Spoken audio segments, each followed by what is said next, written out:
Whispers of the Black Knife.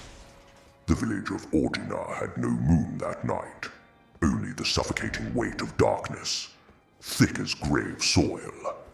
The people knew what lurked beyond their locked doors.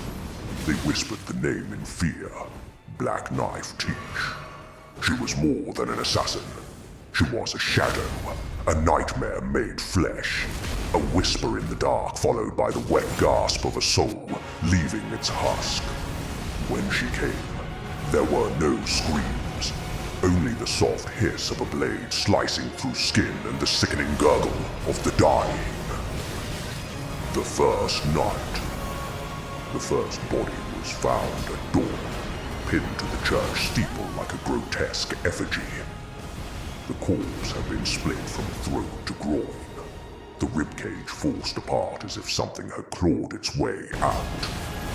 His organs had been carefully removed, but not discarded. They had been arranged around him in a perfect circle, his heart still faintly twitching in the cold morning air. The guards paled at the sight, their hands trembling on their spears. The body had been drained, not a single drop of blood stained the wood or the stones below. It was as if the life had simply been siphoned away. The second night, the nobleman's servants found him seated at the head of his dining table, his lifeless eyes wide with unspeakable terror. His mouth was frozen in a scream, but his tongue had been cut out and nailed to the chair's armrest. His throat was slit so cleanly that his head lolled to the side, barely attached, the cut so smooth that his spine gleamed like polished ivory in the candlelight. The meal in front of him was untouched, though the wine in his goblet was black, thick, congealed, and swirling with something alive.